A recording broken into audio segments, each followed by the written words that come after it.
Hey guys, another week, and we are here with Jess Lowe. Jess Lowe is the a partner of Job Majestic. Is that right, Jess? Hi everyone. Yeah. Hi, Jess. Thank you for coming with us and spending your Thursday with our two old guys here. I'm sure you can be elsewhere. It's my pleasure. Let's It's a wait pleasure. and see. Got people coming already. I cannot see you. Yeah. Don't worry, people are coming in. Yeah, slowly. So I think it's a very sad day for Malaysia. The numbers are always very bad. Yeah. But I guess let's find some positivity in all of this. Yeah, man. Yeah, 20,000. 20,000 right today. It's crazy. The numbers are just going up and up and up. There's no logic behind the number anymore. I find this is ridiculous. I don't really Yeah. trust it. I don't really trust it. Yeah, I almost felt the plot was lost when Hisham came up with that statement about how the testing in the parliament was done. Like, oh, really? You know? So, yeah. Have you got your vaccination? Yep. Very early on. I did my first vaccination on 7th of May, I think. 7th of May. I did a video on it, and it was horrible. I think they said the stronger you are, the worse your effect is if you're on Astra. What did you get? I got this Sinovac. Yeah. Sinovac less impact, I think so. Yeah, I'm fine. I'm fine with that. So basically, no much side effects. I would say. Yeah, it's quite a blessing. But I heard AZ is stronger, right? Oh yeah, AZ was horrible. Yeah. I know guys who got AZ and they just literally 2 days in the bed. They can't wake up, and it took a week for the energy to come back. And even then, they're not usual self. It's not pretty. I took. I heard some of my friends said they are starving. You're You old, become Bobby. starving after AZ. Bobby, if you're no effect, means you're old. You know. Yeah. Okay, we're gonna wait for another minute. Who has come in? We got no Wait comments for yet. people to come in. Comments, yeah. Yo. So guys, if you can see this, please come and say hi to us so we know we are live. Hi. Yeah. Yes, are you on Facebook also? So you can see or you can reply the comments if you need to. Tonight got Olympic. Got. Hi, Hi, TVT saying hello. Hi. Oh, yes, people are here. Or the messages are coming in. Yeah. Hello, John Cool. Hello, Tevin. What a name, John Cool. Yeah, man. So cool. I can't even see a picture. What is that? So, wearing a jacket. I got Cass saying hi to herself. Sorry. Hi, Cass. We got Ray Q saying hi. Hey, Ray. Guys. Yeah. Okay, it's now 8:31, so we're going to start with our intro as usual, and then start the topic. Today, we're talking about does money buy talent? I think I'm quite talented. Bobby, do you think I'm talented? Say yes. So far in the way you choose cars, we can't be talented in everything, Bobby. You know, some people just want to have pain. So the pain, the journey is what makes us better. Okay. Yeah. So as usual, let's start with our intro from Horizon. All right.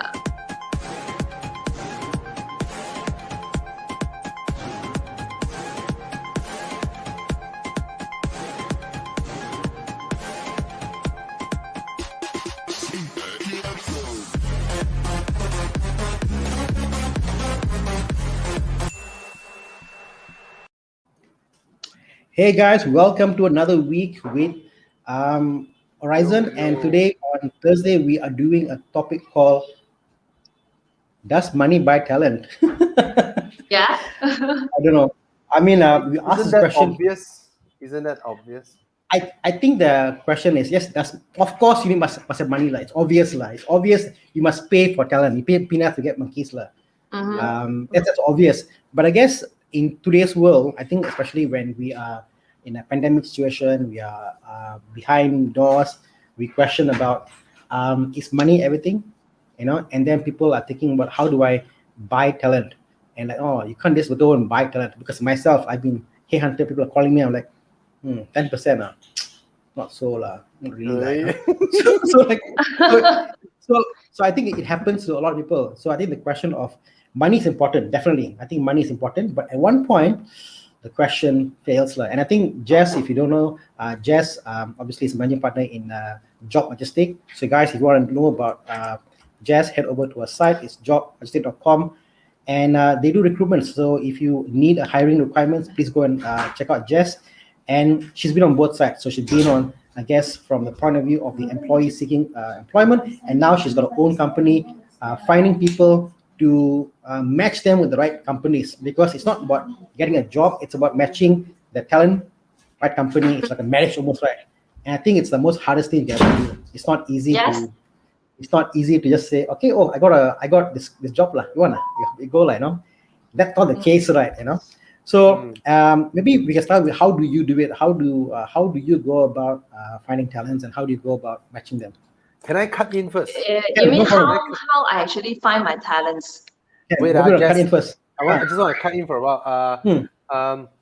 I just want to say hi to Izzat, Kukejin, Ray Q, Muhammad Hasbullah, all the way from Johor, UY Lau, Semi Ng, Wayne Yap, Gary, Hi. Sean Ko, HP, Kaneson.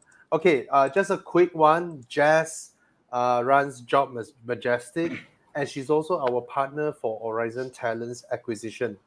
So Horizon Talents Acquisition is something that we partner up with Jess and created. Why? Because we always get people sending in their, they graduate, they send in their resumes to us, or like, oh, Bobby, can I join you all? Do you have openings in the car industry and all that? And I also get people from the car industry, like the car makers, or from other marketing agencies, media agencies, asking me, hey, where got opening or not, So we were thinking that since we're the media company, we're connected to all these creative agencies, media agencies, advertising agencies, and also the car makers, the property developers, all this, right? All the luxury brands and all that.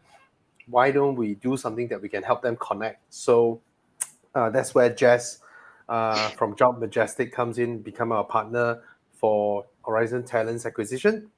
And she's here today. And sorry, Jess, I'll pass it back to you. Sorry, being too formal. All right. Thank you so much. Thank you so much for the opportunity, guys. Hi, everyone. So basically, right now, I am also running my job portal, which is called Job Majestic.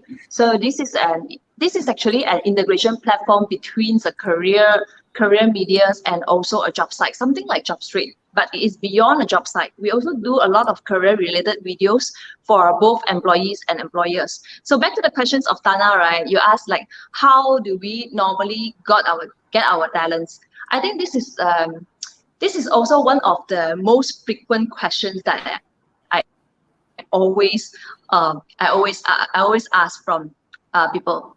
So actually, our methods of searching talents, there are different ways of searching talents. Normally, we would post the job ads in different channels, different platforms, and also we do a lot of cold call. Yeah, and this cold call, right? It sounds like a very old school method, but this is actually one of the very useful methods that we do that to headhunt our talents. And of course, LinkedIn. Yeah, I'm not sure how many of you have this LinkedIn profile, but actually LinkedIn is a very useful. You don't have that. Yeah, LinkedIn is a very useful profile if you are looking for a job. Yeah, so that's also one of the common ways that we as a headhunter look for talent from. Yeah. Bobby, it's like I have LinkedIn also, and I think in my company, they kind of asked me to do LinkedIn. I got to do blogs and I got to do articles, but this year I've been busy, But it's funny because imagine you take social media and put it to like LinkedIn, and everybody's like connecting, but they're connecting with the ultimate motive of pushing their profile and trying to get the boost the image or boost job the ability to get a job. So it's like social media, but everybody working at their own magic, their own thing, the ultimate motive. So it's like I actually have a LinkedIn account, It was created on the request of the management when the company bought over my company. So I joined into Carlist, and they want all of us so-called high-level people to have a presence in LinkedIn. But back then, it was purely like your resume, right? And of course, I did it because my bosses asked me to, and very quickly I've forgotten about the password, and I used my Carlist email to create that account.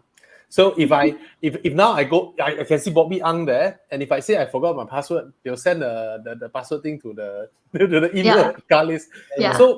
So I haven't logged in since. So you may be able to find me on LinkedIn, but it says I'm still in Carlist.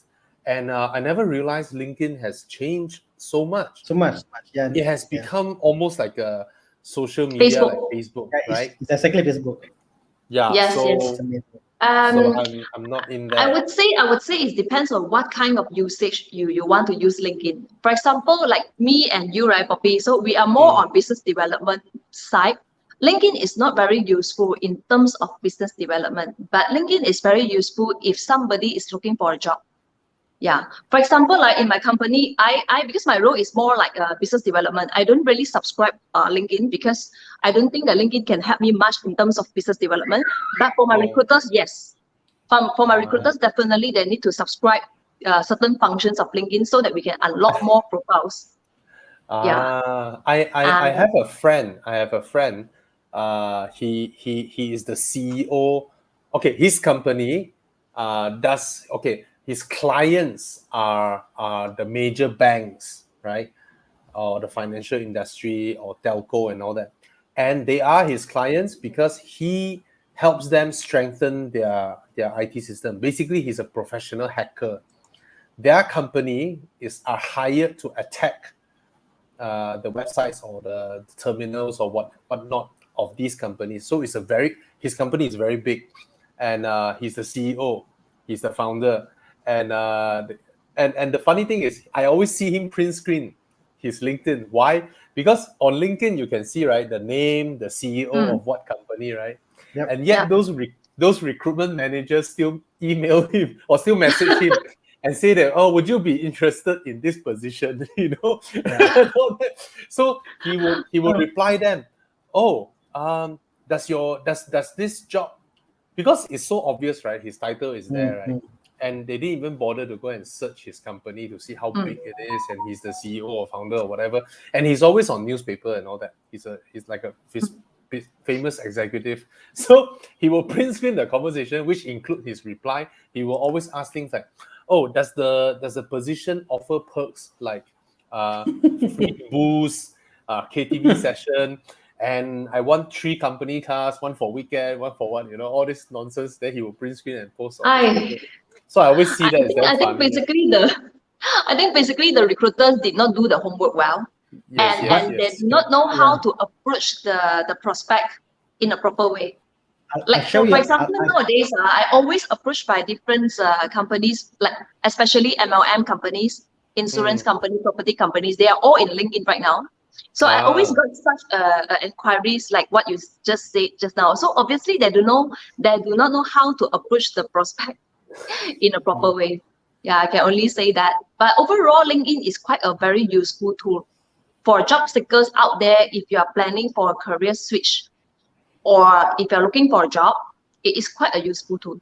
Yeah. I'll share with you a funny story. Yeah. So on LinkedIn, there was an article. The article was by Santan, AirAsia. So AirAsia put an article saying what they call, or something like, AirAsia now is going to sell nasi lemak in their Santan cafe, whatever.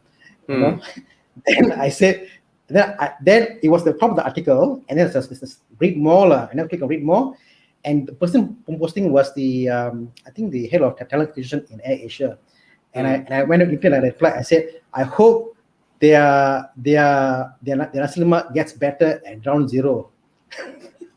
So I typed that. And my God. Something like that. I typed like, and then the person replied, someone very senior replied to me and talked to me, and was talking to me talking about business strategy, about how you can take this and put here. I was talking about stuff Or it's okay, by the way, you can send your resume to, I'll have my team contact you. I was thinking, why the hell should I contact me? Then I opened back the article again. Down there, I said it more.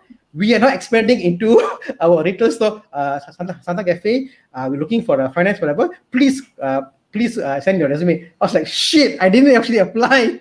But they were so of all the people who would comment there, I insulted them. Because I insulted them, they were impressed by me and they contacted me for an interview. So I went for an interview with I think it's the chief accountant or whatever finance officer of Air Asia. Spoke to him, and then it was that. And I said, "Why come for interview?" Actually, I never applied. I insulted your company, but he called me to come. Yeah, I thought if I come, I can see Tony Fernandez. I want to meet him. So I came to meet Tony Fernandez. So the guy had a good laugh. So this is another kind of social network, I would say. Yeah. So it's just funny. So getting back on track. So you speak about, I guess, LinkedIn and also connecting them personally. And I think what I take away is that in one aspect, we're coming to, I guess, data kind of society. Everything's about data. Everything go there. I can go there and get 100 clients, 100 people, 100 names, but those are not quality names, right?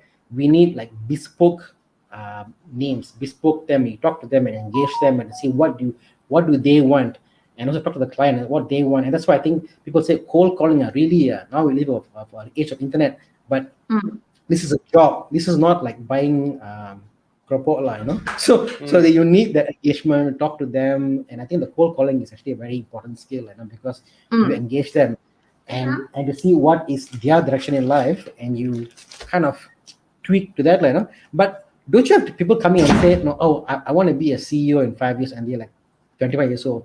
I mean, I saw a resume coming to me yesterday. He was 27 years old. His expression was, in 5 years I want to be a CEO.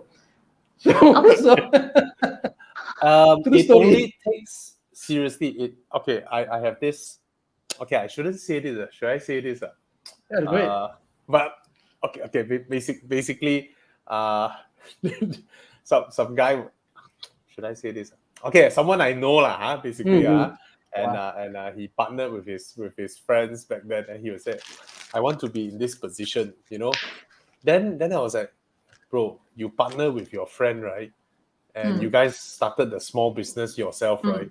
And you are the guy who does design, right? You go and design your own name card, then go and print out CEO, then you are CEO already. It's only 150 ringgit, you know." Oh my God. I think entrepreneur isn't for everyone, I would say. And I based on my experience, right, I haven't met anybody else just come to me and say, hey, I want to be this position, I want to be that position. But very often in resume that we receive, they always claim themselves as founder, or even though the company is only one person, which is he or she is the only person, and then he will claim himself as a founder or what. So that's a very common situation that we always face from the resume. They will just give themselves a very high title. Yeah. So 2-person company, right? One CEO, one CTO, and then MD. But Jess, there's a question I want to ask you, right? Like your clients, right? You deal with, I would say, mid-sized or to big-size or small-size companies. You also deal with them, right? Then I think most of those that you deal with would be HR managers, right? The HR department of that company, right? But from what I experienced in Malaysia, not a lot of companies have that kind of strict protocols whereby if the HR manager say yes, it means yes. Because most of the time, it's the department's direct reporting line that tells the HR, I don't care whether this guy qualifies in the criteria or not. I want him. You get him for me. So is it often that you face this kind of structural? Basically, the HR don't think this person qualifies, but the direct superior likes it. But then, how does it play out with your clients? It's very common. It's very common. Recently, we deal with different clients nowadays, especially those healthcare industry, BPO, MNC industries, right?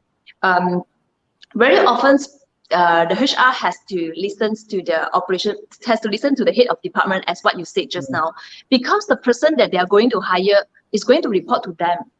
So they themselves will understand the requirements much more better than the HR. But I'll speak, Bobby, from my point of view, because I'm probably from on a different tier. So at an MNC level, companies that are global cannot do that, right? Can't do that. So like let's say like myself, I've got my people working under me, my hiring managers. Yeah. And what happens is that we set up requirements and we send this out to HR, the people group, and they will see what's the salary band for that particular set of requirements. Okay. The talent acquisition guys will put in the system and make sure it goes out to the world. So it must be not in only one system, because it's illegal for us to advertise only one system. It must be in A, B, C sites so that it's globally available. And then the candidates can only come to the hiring manager if they pass certain prerequisite. So, like for example, qualified, age, this experience. They meet the experience. If they see fit, the resume is passed to us. So which means I cannot go and pass the resume to them and say pass me, cannot. It doesn't work that way. So they are the gatekeepers.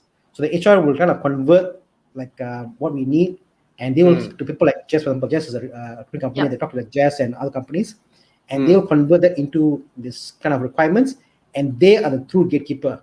If they don't let to the door, no matter how good they are, they cannot pass to us. So I think what I would say, talents out there, is that you need to both satisfy not only the recruiting manager, you need to pass people like Jess. So be nice to Jess. Jess, nice to say, hi Jess, how are you? You know, I want the job. You know, Jess will say, okay. You just say no means forget it. Your chance is zero. You know, it's gone. I think for some companies, right, for some big companies like you mentioned, they normally will have more than one interview sessions. They normally have 3-4 interview sessions. Normally the first interview sessions will go through the HR first, pass the HR already, then only the head of departments will interview them. So normally we call high executive level kind of talent, right? They have to go through different interview sessions. It's quite common, I would say. It's very common. So I guess coming back to the whole issue about money, because I think how much is enough, because I think I always have this people coming on board and they say like, oh, I want X dollar, I want more. You know, they're like, oh, next jump I want 50%, I want 20%, I want 30%. I mean, it's like they think like, okay, I studied for 2 years here, I can jump. How much is enough? How do you draw the line of what say? Do you draw them by kind of experience, or I mean, how do you tell them, I don't think you deserve this? Because they will say, I want 8K or 9K or 10K or 20K, you know. How do you manage this? And I guess what do you tell to the people out there looking for talent? We just got a senior talent just onboarded to one of our healthcare clients. And normally how we justify the increments and the salary, right? We would normally base on what kind of the salary range this talent is holding. And then the advisable salary range part, we will advise the clients to increase is normally 20 to 30%.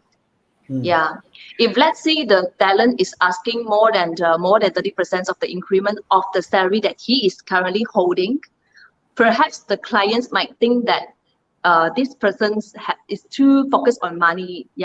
It will have this kind of image to the clients. But I got talent, ma. Unless you're able to showcase your talent and you're able to showcase your proven record, your track record, how good you are to convince the client to take you. It happened before.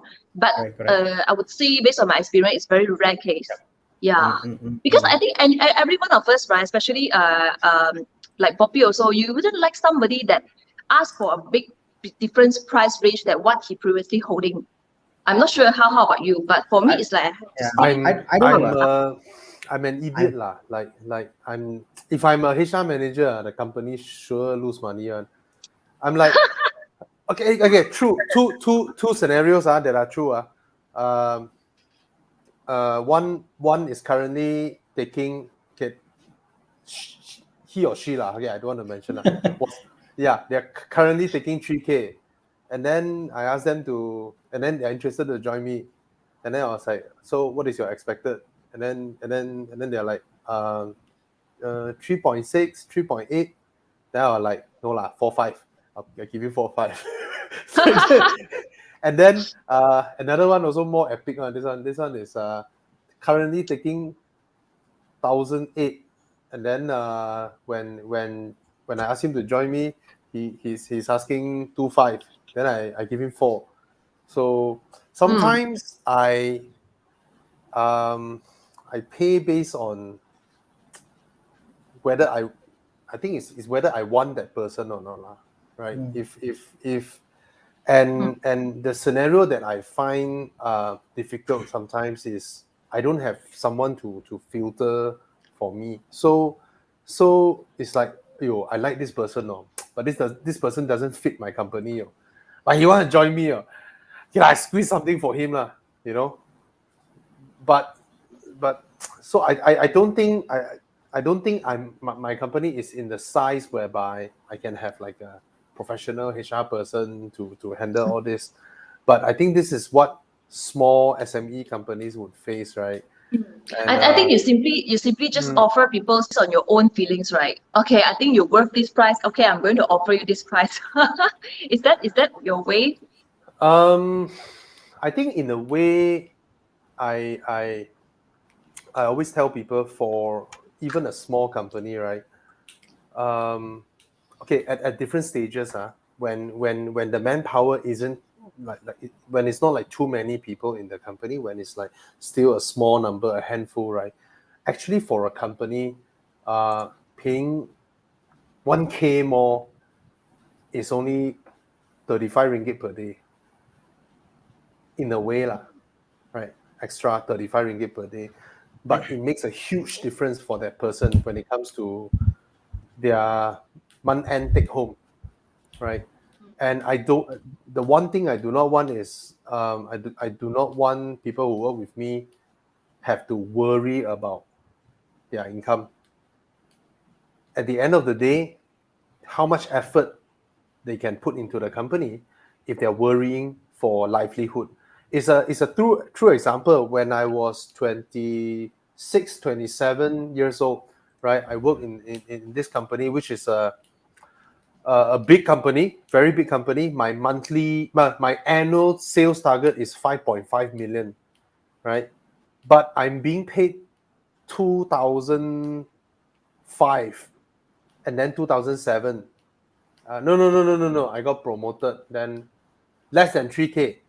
But with my commission, every quarter, I can average out about 5-6K like that. But legit, I'm worrying about paying for parking every month. I'm worrying about food, this kind of thing. Hey, I'm already 26, 27 years old at the time. I'm paying for my freaking Audi at 850 ringgit per month.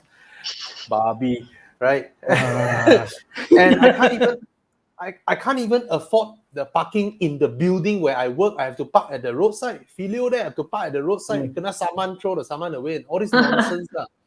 It's like the company actually can afford, whether they want to or not, right? So to me, that's yeah. I think not every. I think Chris just commented like you pay depends on how much you think the person is worth. Super agree with that. But this kind of way can only be imposed in startups or when your company is not small, has so many headcounts. So that you can do that. Imagine if your company is growing, you have to hire more than 10 people. So you have to really structure out the salary. Otherwise, people will feel, why you're getting so much, and you have to justify it in a fair way. Try our best lah. What I don't understand, which I mean, this is the way the world works, like that. Let's say you have a role, and the role, the role's budget is 5K. So the role's budget is 5K. That's it. You got a P&L, you got a company run, budget of 5K. This is what you need to do. 5K. I want to do this. Someone comes in, they could be earning 2K before, but they do the job. And if it's a fit, my point of view is should pay 5K. If they came in with 6K before and they said, too bad, I can only offer 5K, it's 5K. So I'm of the opinion that it's because the moment the company is profitable, that they can make it worthwhile, everybody wins. Or if the company comes and says, I want 7K, my budget is 5K, but can you give me the extra income for the 2K? If you can, no problem, I'll hire you. I think that discussion needs to happen. But unfortunately, a lot of companies has this rule of 10% and 30%, and that's a cap. You got to work your way up, I guess. Until you skip until you get, I'm there. And I can buy my Audi now. I think you really need to have a very you really need to have a very good negotiation skills when you need to ask for a better salary during the interview sessions. If you want to, if you're looking for more, then you have to prove your value. That's not just skills, Okay, I'll give an example. When I sold my company that time, right, my own declared take home from my own company was 4,500 or 5,000 at that time My own salary that my company pay me.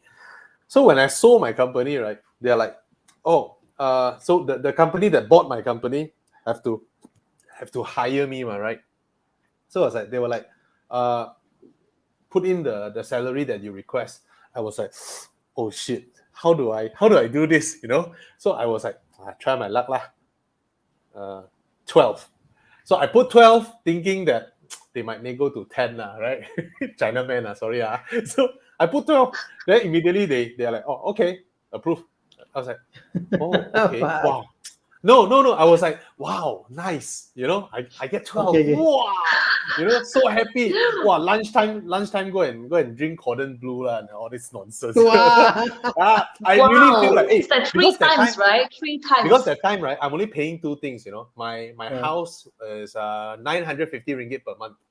And then my Subaru is 1,200 per month. That's it. That's my only commitment back then, So I was like, wow, I'm rich, Then when my contract is up, right, I was like, I don't want to continue. My contract is done. I want to start my own thing. They're like, oh, can you extend for 1 more year?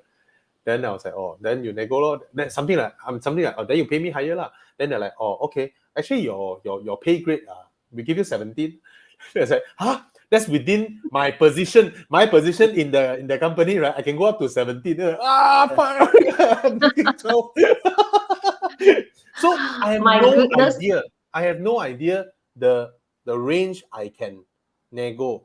Or I want to ask Jess, or we can just stand up, because if we reach that point, right, we have already proven that the company actually wants us. And we just stand back and let the company pull us back down into where we belong, is it? Or because most people would worry that if I name a value too high, they might just kick me out of the door. And then it depends on how confident you are about yourself when you do that. Okay. Cannot just stand back. Like pew pew pew. I think the problem is that the gatekeepers like Jess and you can't just stand back lah. You have to also see what kind of person the interviewer is, or what kind of person the boss is. Yeah, and you just stand back, right? I afraid that the person will definitely ask you back questions. Why do you think that you need this salary range? And definitely the person will ask you back how much you previously is holding. This is very common. For us, right, as a recruiter, we always do something to do the pay slip checking. Okay, this is a very common procedure. Whenever the clients want to hire these candidates, so a very common request from the client is they will always ask us to request the pay slip from the candidate. This is actually a very, very common situation. I will teach you how to hack that, Bobby. Okay, this is I cannot this. I cannot this before, because 1 year before I sold my company last time, right? I was hiring for a head of sales. I want to hire a head of sales. It's my first time using JobStreet, and it will also be my last time using JobStreet, because we have to pay first, right? Back then we have to pay like 700 ringgit to post a job. And then after I pay the amount, right, they give me a blank sheet, like absolutely blank, like blank. You have to write your own shit there. All right. The rows, there's no guide, nothing one, I'm like, oh my God. Okay, I spend all the time, and then I calculate. I was like, okay, head of sales, I'm willing to pay anywhere from 8 to 10 for a head of sales, right? Plus KPIs they need to hit. So the moment the thing went up, right? Wow, I tell you, man, the amount of emails I receive is just crazy. And to the point whereby I felt it's useless because I received more than 800 emails, 800 applications. All right. And how do I process 800 applications, right? And it's ridiculous. And at the end of the day, you know what we do? We just look at the face. Oh, wow, this one quite handsome. Okay, we put it shortlist. Oh, this one quite good looking. There's no way for me to. It's to the verge of. It's impossible. and then I also receive. I also put on Facebook because you type so long, right? You don't want to waste your effort, so you copy the whole thing. You also post on Facebook, So I get some people sending in their resumes, asking 4K, asking 3.8, asking 4.5. I tell you what, a lot of people don't know this. I want to hire a head of sales. You want to tell me you are very cheap, right? I don't even want to consider you. Because if you apply for this position and you're asking is 4.5, right? What kind of level you are in? I don't even want to consider people who say they're asking 4K, 5K. I just throw those out. At the end, I got someone who is asking 10K. When he arrived for the interview, he came in a Passat. Again, a car guy. I was like, wow, this guy can afford Passat. If he can afford the time Passat is 180K, right? If he can afford a Passat, right? And he's married, he's 40 years old, he's asking for 10K. I think this one is reliable. Okay. Turns out to be a freaking scam. This guy is a scam. I was like, hey, what's wrong? 2 weeks in, then I looked through his previous employment. I never do the background check. Then I call back to that, and the answer is, oh, this guy, don't you hire already, hire already. Then they were like, oh, trouble, this one trouble. Shit, man. So in the end, I found out, right, he applied for head of sales from multiple companies, taking multiple salary, and because he's the head of sales, not being in office all the time is a good thing for the company. Wow. This is legit. I can launch a police report. I can actually launch a police report, right? Because the contracts ask you to you got to work in one place. Yeah, it's a contract. So immediately fired him on the spot and settle the 2-week salary, blah blah, and all that law. So really need to do proper background check and have professional people like Jess to sorry for the long story. What a painful experience that I heard from Bobby. But you are not the only one. This is not the only stories that I heard. Because a lot of I would say a lot of people or talent in the markets, right? They always ask for a very high salary, but they're not qualified for that. They just stand back like what you said, right? So many employers also, they do not do the reference check, background check, and they just straight away issue the letter offer. So you guys, if you are the employers out there, right, it's very easy to hire somebody, but it is very hard to dismiss someone. And you need to take the correct steps to dismiss someone. Yeah, so it has to be very careful when you need to hire somebody. And just now you received 800 emails, right? Research shows that average recruiter or HR spend on one resume is about 30 seconds, 15 to 30 seconds only. Very fast. I just can't process it. I heard my friend who used to work in BAT, British American Tobacco, it's like a dream company for a lot of people to go in, right? Yes. When they receive all the applications, right, they don't care what you write, what donkey nonsense story you write. Okay, if you do not have a very very high CGPA or if you're not a straight A student, right, they just throw everything that is not straight A away. They throw everything that is not to that level. Then only they look at your character. You know, you don't try and fool them. And even though my grades are low, I have a damn, what character. It's like they just Bobby, you must if you got chance BAT has got this aptitude test. You fill a test and you must like IQ test freaking hard, Bobby. I mean, someone was taking the test and they said, can you sit next to me and help me? So I sit next to you. I was like, what the hell, man? I was panicky. It's not easy, bro. It's almost like Who Wants to Be a Millionaire kind of thing. You just really very strict.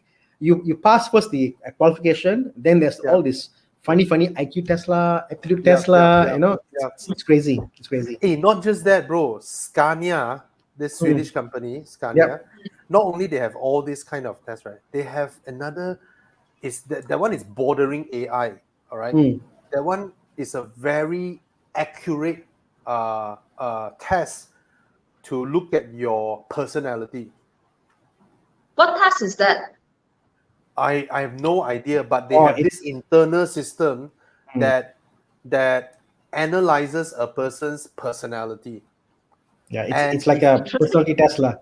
It's like they ask you questions like, for example, okay, if you see if you see someone in the road needs a help, would you go and help them first, or you do this first? And then they ask you the same one. They ask you the same question. You pick five questions, 5 answers, but the same kind of concept they ask you 5 times to the questions. So it's like you can cheat your way trying to fake your personality. You can fake one time, but when they ask you to 5 different ways, you can't fake it. So those tests they do, and I've seen that also, and they do it. It's crazy, bro, because it's like people are easily cheated. You cannot lie from your personality. It comes out. It's crazy. So what I learned is that when they run you through this test, right? If your job is like a position that is pretty stressful, or you need to face clients and all that, right? Yeah. And if you go through this personality test, the result is that you are someone who cannot handle stress, or you get stressed up very quickly, right? You're not hired. Straight up, you can't be hired. Wow, I was like, wow, got this kind of stuff also. Crazy, man. Yes, it will have this kind of things we call assessments, and currently we also use one of this kind of system to filter our talents as well.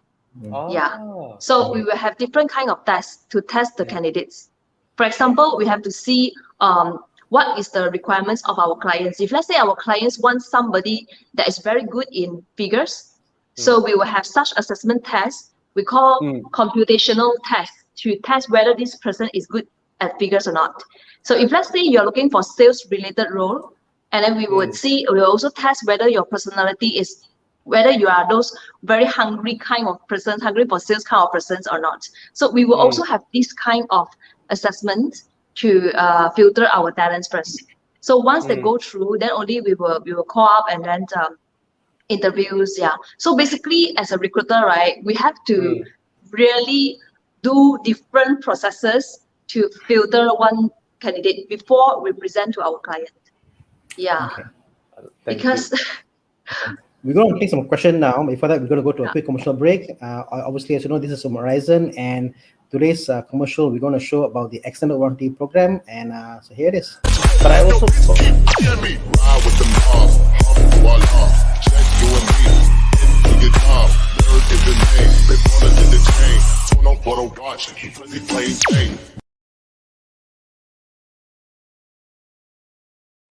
Taiko, sorry. No, I just want to, because this was spurred by Gary, so I want to ask the audience here tonight, do you guys prefer a higher basic or a higher commission? Right? Just type in both comment section. Because it's from Gary. Gary mentioned that his commission back then was 5 times his basic. So I just want to know. I want to ask Jess: is it that candidates who are aiming for commission, as compared to those who are aiming for a very high basic, are more welcome by employers? Majority basic, of course, employers would prefer those kind of candidates request more commission based. But according to our experience, right, majority of the candidates, even though they are sales related roles, they will always want high basic. That's very common. That is very common. Only the cream of the crop will be confident and say, okay, I don't care about basic, I can sell. Give me that. That's what very few, But that's a good point, Bobby. I think if you go on that, whereby it's merit based, like for example, if we say the minister must deliver X amount of thing, then we pay the minister. I tell you, our country will be fantastic. You know those days, right? In property industries and insurance industries, they always hire people without giving basic, right? For property industries and insurance industries, they always hire people just give them commission only without any basic. But recently, these 2 years, right, we feel this kind of hiring strategies is no longer work because youngster nowadays, right, even though you tell them you can earn a lot of money if you really work hard without giving them a basic, basically you cannot recruit them. It's very hard, I wouldn't say cannot, but it's very, very hard to attract young people to join without basic. Even though this strategy is already a long time strategies in these industries, right? But currently, I always advise some of my clients who is in property industry or insurance industry, because they always come to us looking for different talents. But I always advise them, you know what? If you want to recruit young people nowadays, without basic, it's very, very difficult. We got a question from a viewer here. It's from Jason Tan. What if you hire someone with that premium and found that the skills doesn't meet expectation? Will headhunter refund? So, we would not refund, Jason. The headhunter is giving you this. Because the salary negotiation part is always negotiated between the employee and our clients. So whenever they made a deal already, the client will issue the letter offer. So the responsibility has to goes to the employer, and our responsibility as a recruiter, right, is to identify the right talent. So the negotiation part of the salary range, it has to go between these both parties. So that's why we always advise employers to think carefully before they decided to hire this person. Even though we want money, right? Our charges also based on successful placement, but we need long-term business. That's why we always advise our clients to do all these kind of background checks or whatsoever before you decided. Would you do them, or do they do it? Sorry, do you do them, or do the client does the background checks? Do you do background check service? Do you do background check services? Before. You do your own, Yes. Jess, I want to ask, but I thought if the candidate leave the company within a period of time, would you guys like look for another to replace for the client? Yes, that's what we call guarantee periods. Okay, we normally will give guarantee normally 60 days to 90 days. So that means if the employer like Jason, if he hired someone with a 20-30% premium, and he found his skill set doesn't meet expectation, he has to quickly make this person leave so that your guarantee will come in, whereby you will look for another candidate for them, right? It's supposed to be like this It's supposed to be like this, but normally we want to form a long-term relationship with our client. So whenever the clients told us, oh, you know what, Jess, this talent cannot, this candidate cannot boleh pakai. So we will also do our replacement because we want to do our good service also. Wait, I want to ask how? Okay, if the client say, hey, Jess, the guy I just hired, right? Tak boleh lah. So, but the guy is still working with the client. If the client fires him, does your guarantee period comes in as well? Okay. If according to the contract that we sign, right, the clients has to dismiss this candidate first, then only we can do our replacement. However, we appreciate the relationships between our clients. So normally we will also replace for our client. If let's say our client keep on complaining, but we have to understand the reasons behind. Whether whether is the candidate's problematics or maybe it's the company problem. So we have to also justify which side. We have to listen to both sides as well. So if Thana is your client, and you help him hire someone that he really don't like, will you teach Thana how to kick that person away? Like, are there some tactics to make people? That one we will our internal HR to manage it. Because it depends on how good. It depends on how good Thana treat me, But because I always teach youngsters, right? Like they are like, oh, I really want to leave my company. I want to apply to your company. But then my company 3 month, what's that? 3 month notice period. No, right? but Bobby, before they confirm, we can fire them within some companies 24 hours or within a month. So before you're before confirmed, confirmation, right? exactly. So you have the period of getting to know each other. So, but No, after what the I period, mean is, what I mean is what I experience. What I experience a lot of time is, Yep. some people, they are tied with their current company, where the current company give them a like they sign a 3-month notice period. So when it actually is pretty evil, right, in a way, because the company want to make it difficult for you to leave the company, right? 3-month notice period. So they are like, oh, very hard lah, 3-month notice period lah, hard to find for a job lah. So I always tell them, hey, you don't have to resign, you make your boss fire you lah. You know? Then I like, how? Oh, when your boss having a meeting, right? You suddenly open the door, look at all the top management level people, and then you go and flick the light switch. And then you go like, You're going to screw up his life, okay? So when we do the background check, then GG already, no? Bobby, the beauty about things like LinkedIn is that, like, a friend I know will know a friend who knows candidate. Like any candidate out there you give me, through 3 or 4 links, I can find like the personality. I know who they are. So if they become weird, trust me, your employability is screwed for life. For life. And the flip side, for companies who do that to get them to fire also, I think it's called Glassdoor. You go to glassdoor.com, employees will go and key in, this company is really effed up, the manager does whatever. So some companies cannot hire people because why? Their Glassdoor review is so poor that they said, no way I'm working from there. Employees are doing a background check on the companies. Vice versa. So and more often than not, I think if you're good to the company, I mean, from my experience, someone go to me and they said, Thana, I got an offer, but they want me to go early. How? I will say, good on you, because you have outgrown the company. I must support you to let you leave early. That's a courtesy, you know. Yeah. So if you good, be good to others. Trust me, your boss be good to you. Don't listen to Bobby. Yeah. I don't do the notice period. I don't do the notice period nonsense, because if that person already wanted to leave, right? There's no reason to hold them. I think why they put up this notice period is also because sometimes you need sometimes to hand over your tasks. So if, let's say, for a very senior level of people, right, normally it takes like 1 month, 2 months to hand over their tasks. But there is also a term called buyout.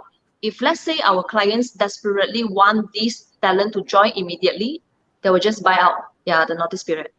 So but the talent has to compensate, has to compensate to the company for the 2 months salary. Exactly, that's what I get when youngsters ask me, if I leave early, I have to compensate the company, you know. Then I was like, that means if they fire you and don't give you 3-month notice period, they will also have to compensate you, right? You act crazy. You act crazy in office, then they will pay you for you to leave. Then you can join another company. Yes, but in the sense, your reputation is ruined because you are like sort of fired by people. You're not resigning yourself. You're fired. No, Malaysia very nice one, because they scare you go back and revenge using Glassdoor, so they won't talk bad about you. My goodness.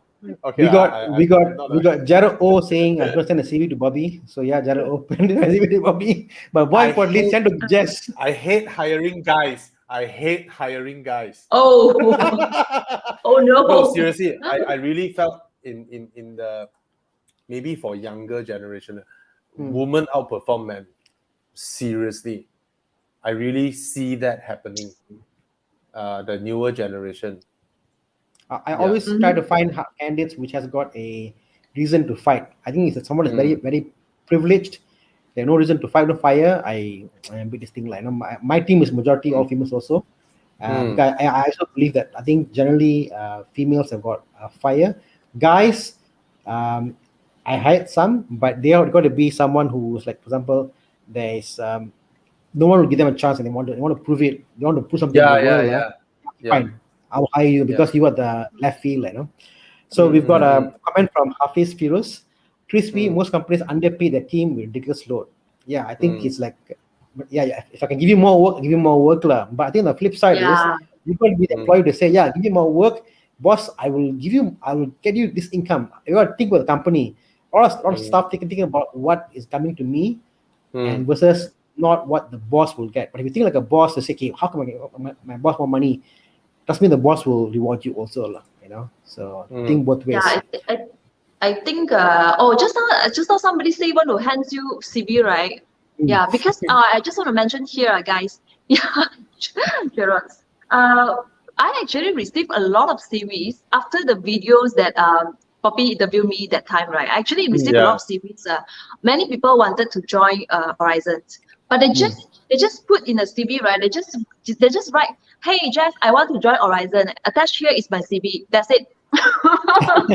So, but what I'm trying to say here is, if you really want to join Horizons, or if you want to join any preferred industry, just write something about yourself. Just write a little bit more about yourself, so that we have an idea how to match you with the right opportunities.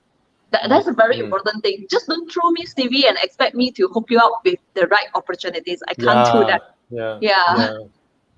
We got a comment from Justin Liu Jiu. The new pay should commensurate with the new role and added responsibility. However, in Malaysia, the new employee will ask for the latest pay slip and then add on certain percentage. That's true. Unlike in Australia, for example, Australia is like, for this role, this is the job, and this is what we will pay you. It's regardless of what you are getting paid before. But you know what? This is the way in Malaysia. We got to make it work, you know, work company and work yourself up to the ladder of corporate. Agreed. This is the system, you know, clarified, okay. Gary Chin says, my boss treat me like king. I come at 11 a.m. I go at 12 p.m. every day. Wow. What job are you working as, Gary? I think it's his own boss. Okay, so we've got being, I think, to check with the market rate, then basic experience, what's your confidence level on how much you can contribute to negotiate better salary. And that's where I think people like Jess comes in, because they've got market rate data, they know what is happening in the field, where's the factor, because I think before this it was like there was an age factor attached to a salary, but today is the age is no longer there. Someone who's 20s or 30s, if they can do the job and the market is growing, people like Jess will know. I think I want to talk about that, Jess. Yeah. For me, I think the being suggestion is very good. We have to understand about the market rate first before we are asking for a price during an interview sessions or what. You basically need to understand the market rate yourself, because what the situations that we always face is many of the candidates, right, they simply just stand back and just ask for a high salary without showing what kind of values they could contribute to the company. So this is a very important thing. Yeah. So yeah, that's the thing that everybody needs to learn. I have a question, Jess. Do you believe in customizing your resume to fit the job, or one resume for all jobs? Because some people don't actually like the terms you see in a particular company. They say, we want them to do market research or do this or do that. You see, and they are level of importance on particular field of areas, and you could have the opportunity to tweak your resume to fit that job. But a lot of people don't do that. They just go at hantam same resume, email to 100 people. What do you say on that? What is your take? I guess you also help them. It is very important. It is very important to, like what Thana just says, you have to customize a little bit of your resumes when you are applying for the specific role. Because like Poppy just said, right, he can receive tons of resumes a day. So imagine a HR or boss can receive a lot of resumes. So normally when we filter a resume, right, it's based on few factors. We base on the experience and also the profile picture sometimes, if let's say appearance is important in that role. So it's very important that you know how to customize your resume a little bit. I'm not sure that you guys know that the coming trend of this resume is called video resume. It's called Visume. I think this trend is going to be a common in the near future, because currently the markets, right, it is called talent war. Everybody want the best of the best. So how are you going to outshine yourself in terms of just sending resume, right? So we often for me, I think that video resume is going to be a hit in the coming future. So Bobby, I got an idea for you. Business idea. Start a website which does video resume. You can load and help you to customize and make your resume for you. Thana, what you said really hit me. I think a lot of youngsters would feel really lost when the job that they are doing, they are still earning about 2.5, 2.6, 2.7. If they did not end up in something that they really, really love, when I think back when last time my salary was like 2K ish that time, right? I tell you, I look at money to apply the job, right? Basically, I'm earning 2K. I'm looking at those that are paying 3.5, 3.8, even 4. If it's a textile industry, wow, I changed my resume. Wow, I'm so interested in textile industry. And then if it's I kid you not, you just freaking lie your way in your resume, try to twist just to fit that position, because at the end of the day, it's about wanting a pay that align. How do I put it? When a friend calls you or when a friend calls you, hey, want to go Rakuten? You can at least afford correct. a bowl of ramen, And I think the whole idea of passion is a bit overrated. And again, I mean, some people can say, oh, rubbish, it's passion, something, whatever. And I think it's a bit of rubbish. Because, put it this way, this is my thought, I could be wrong. All of you out there, you're saying your job is rubbish. Okay? But for your job, someone out there is begging to have that job. Fact, someone wishes you have that job. The only reason why you think your job is bad is because why you come to a point of saturation, you're bored, is you cannot find the passion to find what's in your job is passionate about. And I always tell myself, a job is something you do to earn money, to spend the things you like in life. So jobs, I work, I find passion, whatever, I like it, but back home, I buy my stupid project cars, I buy my stupid graduation cars, whatever, and that's how I enjoy my life, And that is there. And if you think about, this company, not passion, it's BS. Any company you go to, you can find passion in that. Any company out there, you can find something good about them. Some people say, I only want to work for this is a company. I don't want to work for companies that have got branding. This company, Ying Kang Kong, I don't want not glamour. Rubbish. But can I ask, right? Like now, okay, we're now in the second year of COVID, all right? Like I have plans to give increment or whatnot, right? All this I put on hold because at least I don't cut the salary of my team. It's a time of everybody's fighting for survival. So I just want to ask, like, maybe more to Jess, like, how is the market now? I don't think it's a time where candidates can, dream. Am I too? Is it too ridiculous to say that? Don't dream now. Is you find a job, you got a job, you just stay put and live through this first, or what? How is it out there now? I think my advice is also the same. If let's say, because I have few friends that thought of switching their career, but for my advice, I would say don't first. Don't do that first because the market right now is very uncertain. So try not to do that because we don't know what will happen in the future, honestly. So it's a sad fact that quite a number of clienteles, right, they have no choice, but they have to do this retrenchment. So this is really a very, very sad case.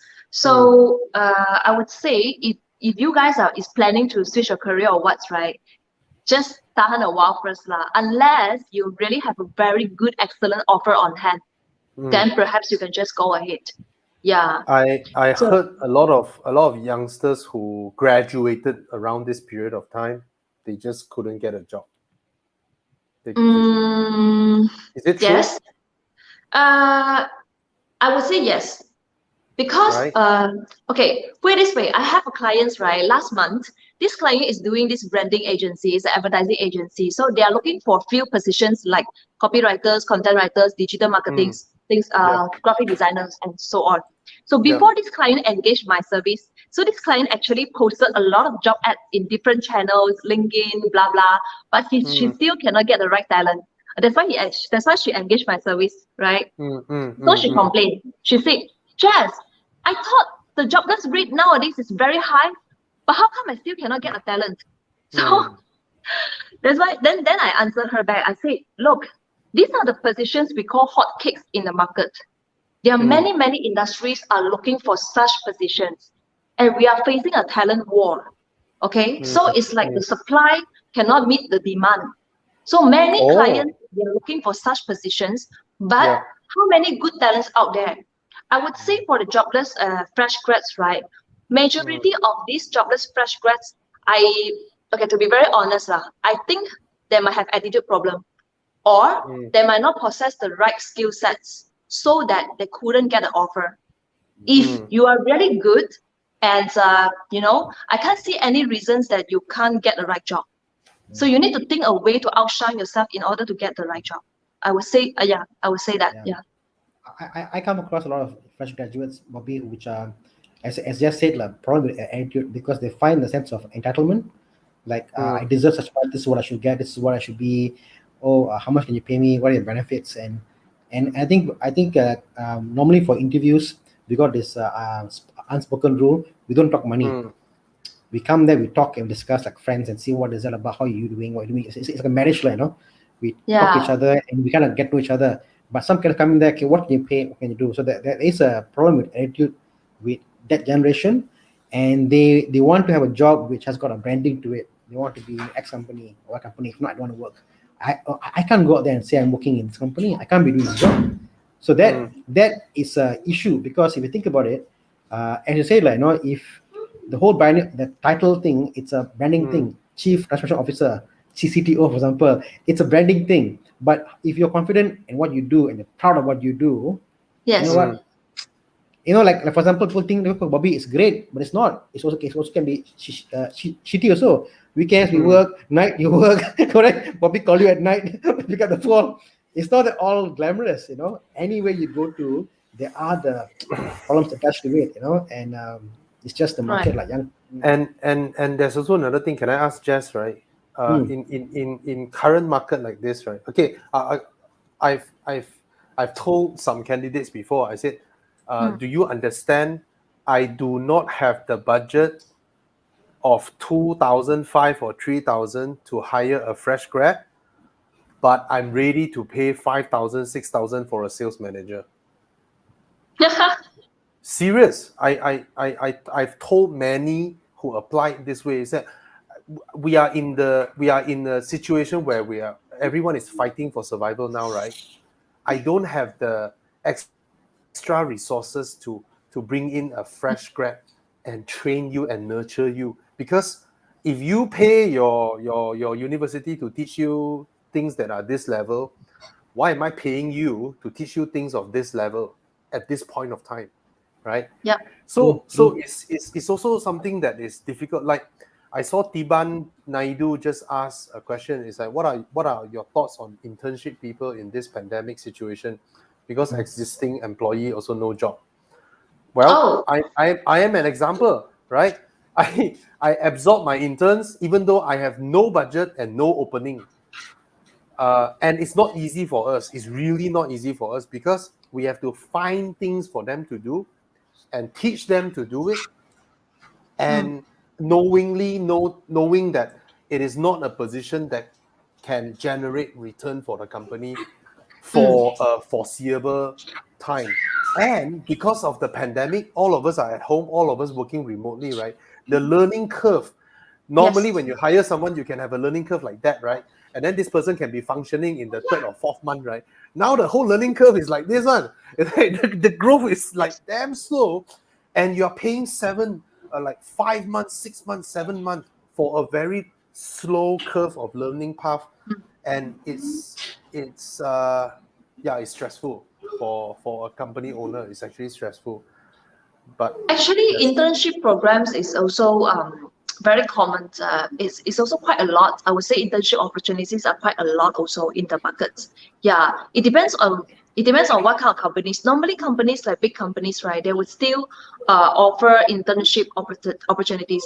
But I agree with what Bobby said. It's very, very challenging nowadays when we have to hire interns, because no, I don't mean we cannot train.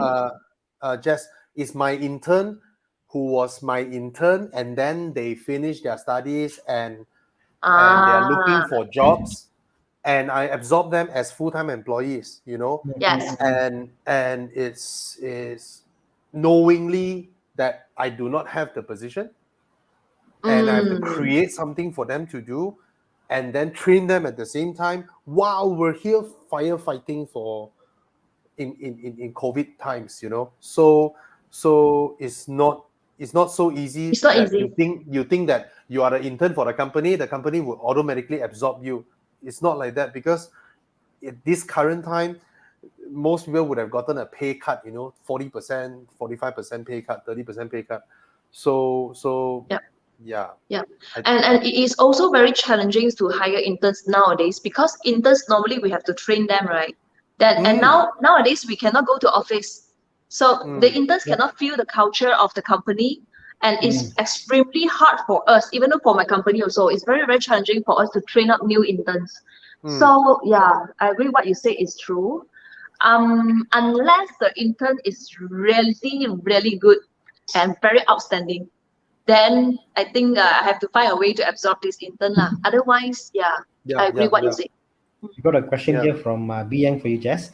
Does Headhunter really keep the candidate's profile for job opportunities? Yes.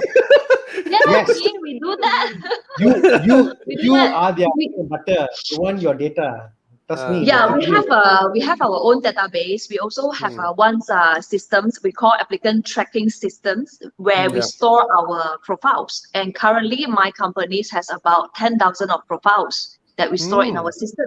So whenever, let's say your profile is already registered in my company system, right? So whenever there is a chance that the client is looking for some sort of positions, we will key in the keywords in the system. And we will retrieve back the profiles again, and we will ask back the candidates whether you open up for these positions or not. Definitely, we keep the profile. Yeah. So we have a question about. We spoke about young candidates. How young do you think it's what age group do you think X or Gen Y do you think are facing the biggest trouble? Fresh grads below 25. So they're the one that's facing the biggest trouble, I guess, getting employed into this market. Because as Bobby said, because Bobby wants a proven horse. You don't want to back that actually works, that got experience. That comes in, they can do the work and deliver the money. But the problem is this, Thana. I've went to one session organized by Huawei. I think about 3 years ago lah.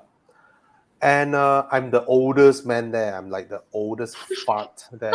I'm surrounded by college students, and I was shocked, bro. I was shocked. These are the 20%ers, all right. These are the elites. And when everybody stood up and introduced themselves, right, I'm blown away. Why? One person stand up and say, "Oh, I'm studying whatever course in Sunway. I have my own store in Lazada. I run my own fashion blog, and I'm also a part-time influencer." Yep. While studying. And the whole class in that room are people like that. And we do our car buying guide, right, Thana? Our car buying guide, right? I tell you, I don't know how many times already I received this.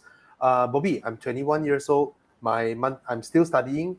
My monthly income is about 18K. Do you think I can afford a C43? I was like, hey, it's true. I'm blown away. So there are these really capable youngsters out there, but I don't think as employers we have a chance to hire them. No. And I think there's a big gap now. People like for example, like for example HP and Rachel. I see them, the things they can do, the talent they have. It is such a different level altogether. And I think there are people who are really talented, who see the world differently, and they can interpret things. But there are also people who are not access to, I guess, to socialize. I mean, think about this, Bobby. I saw this thing on TikTok earlier last week, and amazingly, I found TikTok and I'm using it now. So last 1 month, I tell you, crazy lah. So because I always found the group TikTok videos. This girl put there. I was 17 when the COVID started. This is a Malaysian girl. In 5 months, I'm 21. I'm like, damn. Think about it. So she actually did an SPM through COVID, and she's going to be 20 years old in 5 months. and she's not socialized, haven't gone out, haven't gone to parties, haven't met people, haven't no skill to socialize and connect. How? I mean, we were young in Bangsa, we go out, do stuff, whatever. Can you imagine what we did and what they are doing now? So yeah,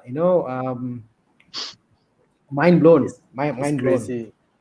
I think what Poppy said just now is true. Is true also because youngsters nowadays, right, they have a lot of opportunities compared to our generation. Because there are a lot of platforms out there. If you want to become a KOL, as long as you are committed and you can do that. But during our days, right, we can't. For example, I was a mass comm student. Back then, there are how many radio stations and how many radios I can actually work in.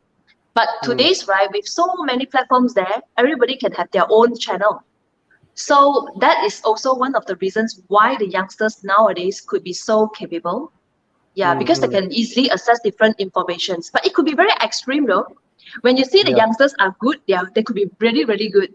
But some of the youngsters also, I would say, they can't even do a proper self-introduction.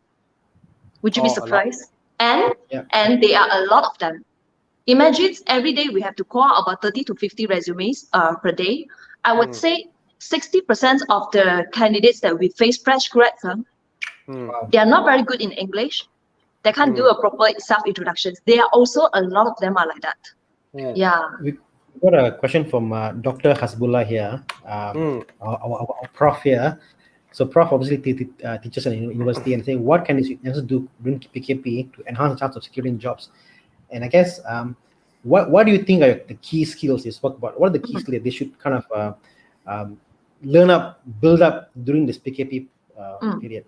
I think upskilling because you have to try to use this time PKP times, right? Because seems like we cannot go anywhere. We just make use of the time to learn different things.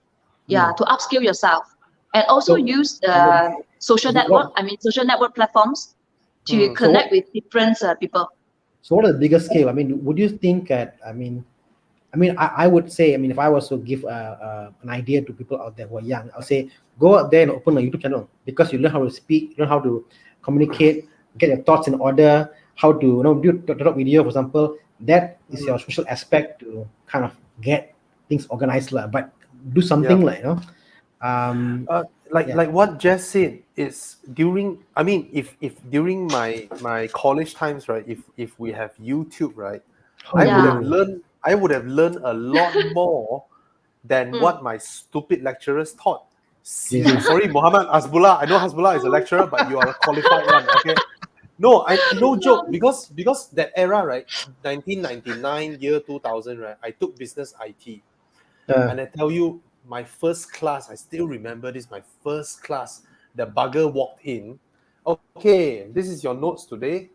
Let's study. Okay, I'm a college student, bro. Let's study different types of printers. I was like, what do you mean printer? We have ink printer, we have dot matrix printer, and we have laser print. I'm like, who the hell put together the syllabus? What nonsense is this? And we are paying money to go to classes and they teach this kind of nonsense, And I will say that youngsters now, right, during this PKP period, we are okay. Let's say you want to earn money, right? You want to sell nasi lemak. You do not know how to cook nasi lemak, right? Just type in Google, how to cook nasi lemak, and you can learn how to cook nasi lemak, and then you can practice it R&D a bit at home, and calculate your cost, right?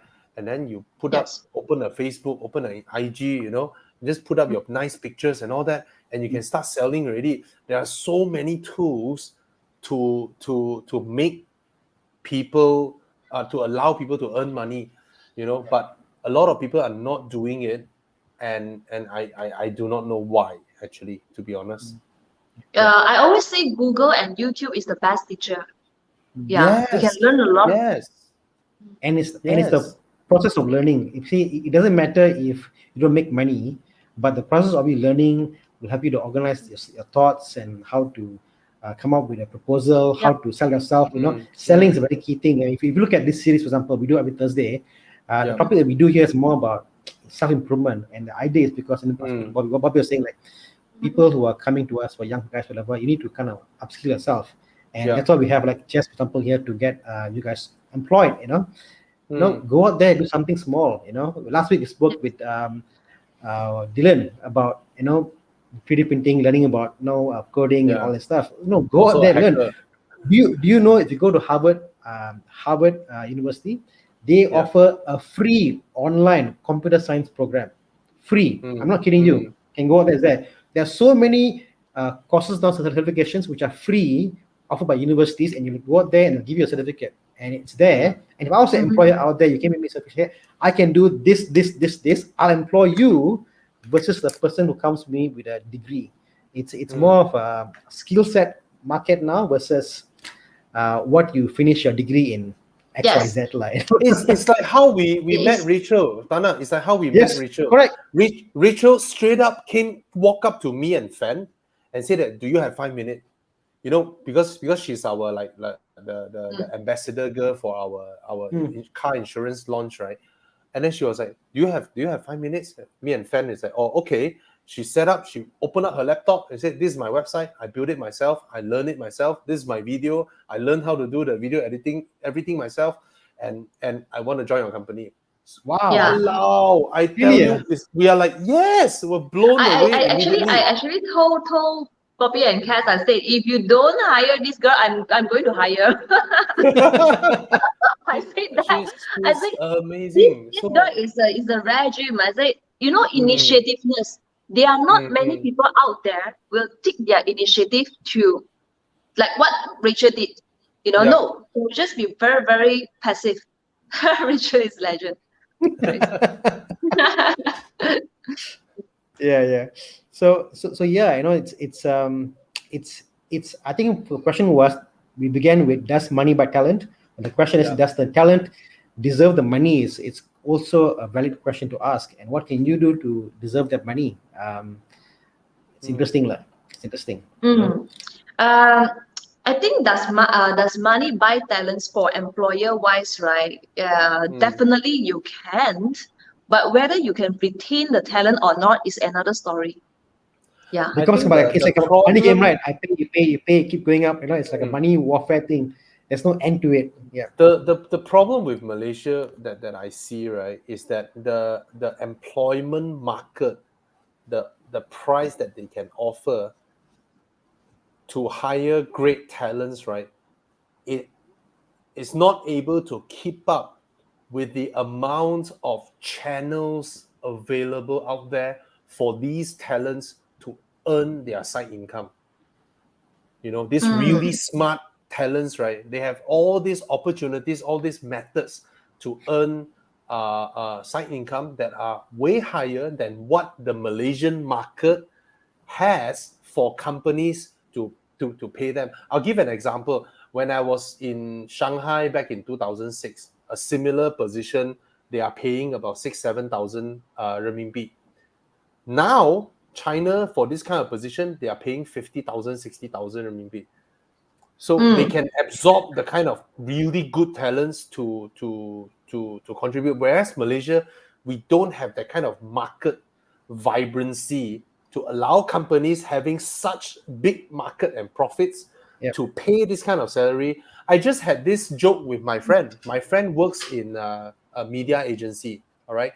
He is the one who devises marketing proposals for companies, marketing manager, to approve his plan for them. So basically they pitch, let's say they pitch for a MNC, and the media marketing plan that they plan is probably a whole year's value worth 25 million or 35 million of marketing plan. All right. And this friend of mine, his salary is about 25,000 or to 30,000, around there. He's this level. All right. So when we were chatting, he was like, oh, I'm pitching this to blah, blah, blah. Then I said, bro, do you notice one problem? Someone who is paid 25,000, is pitching a plan worth 30 million to a marketing manager that is being paid 8,000. This person who is worth 8,000 is judging you who is worth 25,000 because he's your client working in a big company, and you are devising this 30 million plan for this person who gets paid 1/3 your salary to judge whether you are good at it or not. I think that's a big problem. So what did he say? I'm curious. What did he say at the end? He actually laughed. He was like, "Oh yeah, I'm oh. always pitching to people who has way lower capabilities than I am and judging whether I'm good or not." It's like, because he I think we started from the things that he tried to plan. Those people don't understand, you know, and yeah, I think that's the big mismatch that is going on. But they're unfortunately, this scenario is very common in Malaysia. Like what you said, right? Our Malaysian market is very small. It's very limited. So, and many good talents in Malaysia already exported out, already exported to other countries, especially in Singapore. So that's quite a sad case. I just cannot, Jess, I cannot believe that. I just cannot understand that this company is entrusting a 30 million marketing campaign to a person that is being paid 8,000 or 6,000. No, I'm just curious. At the end of the day, did your friends win the project? Got the project? Did your friend? I don't know lah, because they are always pitching to big companies, you know, and all that. So it's funny lah, the kind of mismatch that's happening now lah. Yeah, lah. It is very funny. It's funny because you talk about global rates. You talk about China, right? Mumbai in India now. It's also crazy, right? It's crazy. I mean, I'm talking to myself. Should I migrate to Mumbai? I'll get double what I'm getting paid now. But that's the reality of it. Malaysia has become a cesspool of just declining wage, and I mean, it's not working out. It's not working out, and that's why I think what Bobby said. You got to think about as an employee. Think about this is what I earn in my job. And this is my side gig. And also to make sure your mind also grows with that. I think if you do that, you either end up making your boss money and boss pay you, or you make up money somewhere else. But either way, we got to have this kind of really brilliant people out there trying to think big and business. That's the only way we can grow as a country. I think come back to the questions, can money buy talent, right? I think nowadays for employers, if they want to retain a talent better, they have to know how to pay well, you know, how to structure their pay scheme and commission scheme. And also they have to learn how to collaborate. We don't say employ anymore in today's job markets. I always say that it's like how we collaborate with our team players so that they could earn more. Yeah, I mean, every one of us want to earn more, right? So how are you going to retain this talent is we have to let them earn more. Like we just treat them as a business partner, basically. Don't treat them just like your employee. It doesn't work anymore if you want to retain a talent. And also like how you treat them, job satisfaction, how you make them feel part of a family connection, you know, because if you think about, sorry, Bobby, in a day, the most amount of time you spend in your life is at the office or workplace. You know, these are your main people around you. If they don't appreciate you, no money in the world will keep them. Yeah. So Robbie, you see? No, I'm not. I realize one thing. Not every employee are able to commensurate the schemes that you design for them in order for them to earn more. They just can't correlate that to something tangible for them to be executed, even though it is being clearly laid out, ladder scheme and all that, right? I realize that not every person is tuned to understand this. So that is also something that is not easy for like okay, how do I put this? I think I got what you mean. I think I got what you mean. Yeah, there's a way for them to earn more, but they just don't correlate it with that. Yeah, most people they can tie their P&L of the company to the employee and make sure that they can grow with the company. And if I make, you make lah. Fair enough lah. But, you know? But not all are like that. Not all can can digest Convert. this, yes, and convert it into a tangible action that they understand and can be executed daily. Is Correct. most would prefer just can you list down what's given to me, and then I get what was stated on paper every month. I think a lot are like that actually. I guess that's not the persons that you're looking for. If let's say the persons cannot connect what you're trying to say. So I would say not everyone has the sales trait or the DNA to the sales DNA to see the picture. So that's why I always say finding a right talent, right? It's something like something like a dating process. You need to keep on looking for the right one. It's as simple as that. And sometimes got divorced. And So we got a don't want question. to see. Oh, sorry. Sorry. Okay, Sorry, it's just that I whenever sometimes I see those from American news media. You see those people standing in the middle of the road, right, holding a placard there saying that, I graduated from what university, I need a job. Standing there whole day. I'm like, why are you standing there whole day putting up a placard and say that you need a job? That's not the way to get a job, right? You should go to every house, and just ring their doorbell. Do you need me to cut your grass for you or do something for you? And maybe from there you get to know people. So I think a lot of people are trapped by this mindset that a job must be given by somebody. Actually, it doesn't need to. You can go and fight for Apply it. yourself. You can go and yes. Oh, funny you mentioned that, Bobby. I saw a similar picture. Someone standing in New York City with a coat, and then he had a sign. But his sign said, "I'm a finance professional, graduated with university. Come and talk to me. I'll give you free financial advice. Okay, I can help you in whatever way I can. And if you know somebody who wants a job, you can refer them by CV here."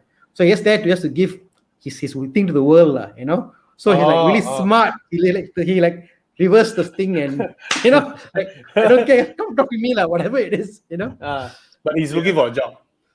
Creative. We're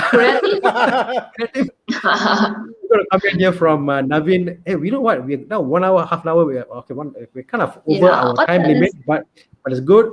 We have a lot of engagement, guys. Again, please, a lot of engagement here. Please comment what you want to hear. Navin says, why talent have to be linked with monetary values? Because the company must make money, correct? Yeah. Simple as that. And we got Dr. Hasbullah again saying, good talent won't stay unless the life's goal is aligned with the company's goal. Well said. The alignment is not easy. And also, I think to make people understand the vision. I think Bobby is a visionary. He'll come and talk. Want to do this. But I don't design my company to make people stay, right? I always tell my team members that I have all these things in line. I hope you learn enough, and when you are ready and you want to step out, I will give you full support from behind and push you out there to be on your own when you see the timing. Right. But the point is, Bobby, is that you share the vision with your staffs. That's a key important aspect of it, because they are there for 3 years or 5, whatever period they're in there. And I always tell the company that the company will either outgrow you and you need to be fired, or you outgrow the company and you need to be rehired somewhere else. That's the only thing. And there's no bad feeling about this. Just be who outgrow each other. And hopefully we can my job as employer to grow with you, push you also, we all grow together, But my point is the vision. While you're there, a lot of companies will share the vision, what we're doing. Instead of making it a tool, but share with you what is the company goal. And that's what the husband is saying, your life goal, the company goal. The company understand you must take time off. Hey, you haven't taken leave yet. Take leave, spend time with your wife. Here, 15 ringgit, go and go and have a date with your wife. I know your wife will angry with you. That vision is that gelling needs to happen, But stay on. You see, Thana, I think how we work, right? When I did this, right, everyone in my industry asked me why am I doing that. Like I hire someone, and I want that person to start their own YouTube channel, right? I'm paying them monthly salary, but I want them to build their own platform as well. And the reason I do this is that I want them to not fear being independent, because I see people in my industry, they've worked for so many years, and after when they are like 45 or 48 or 50, right? One day they leave the company, or the company have to relieve them, right? They have nothing. They have absolutely nothing, and they need to look for somewhere else, So what I wanted to see people who has the chance of working with me together. I want them to be able to be independent. So that's why I give them their own platform, build themselves up, and even though I get caught doing a pump subscribe my channel, yeah.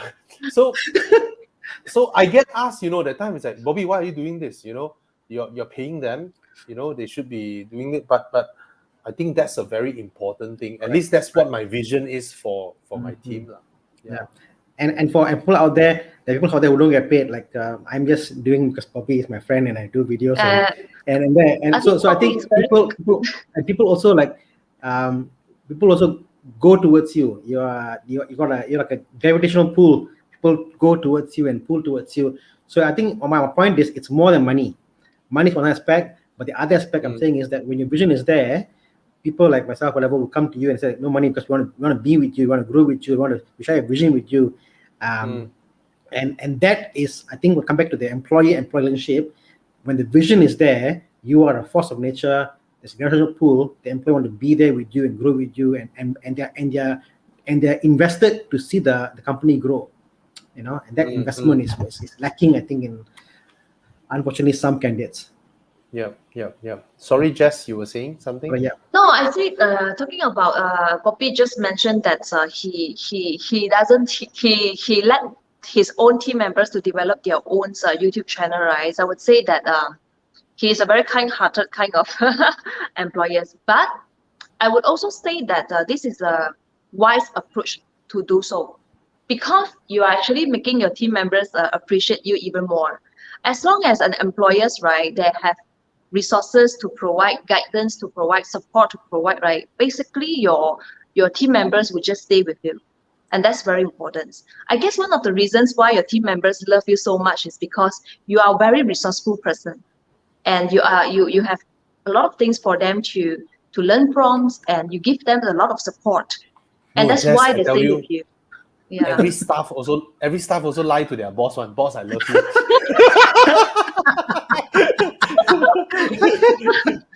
It's a lie. It's a lie. No lah. Yeah lah. I think that's the reason lah. Well said, Jess. Yes, you're right. So anyway, we were coming up to, I think, well past our intended show here. Thank you, Jess, for joining us. And I think all of you guys, I think if either you are either in two ends, either the hiring manager or you are actually looking for a job. Both ways, all of you here should go out there and talk to Jess. You can email Jess or contact her through her website. It's jobmajestic.com. And yeah, I think what we're saying here is that we've got a bespoke solution for you to Jess, jess@russell.com, or go to the website. Come and see us, see Jess, and see how we can help each other. Next week, we've got a very nice show coming on. Let me just find my thing over here. Sorry. Yeah, next week we've got Prakash coming along, and Prakash is coming and talking about how to be a winner every time. So Prakash is a self-made man, and yeah, you guys must come and watch and hear Prakash.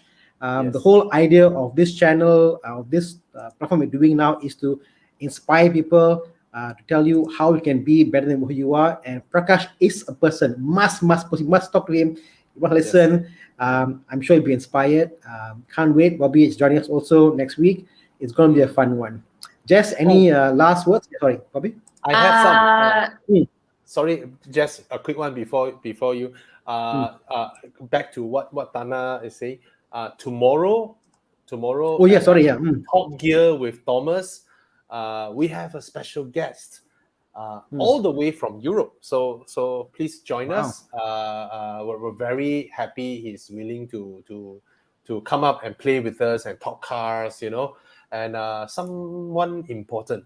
All right, and then same next Monday will be our car buying guide show. All right, and then Tuesday we have Crisscross Tuesday with Chris Wee, and Wednesday Alex Stamrock will have his live concert, his free concert with DK, and of course that Chinese talk show from the car guys, and of course Thursday will be Thana's show with Prakash again.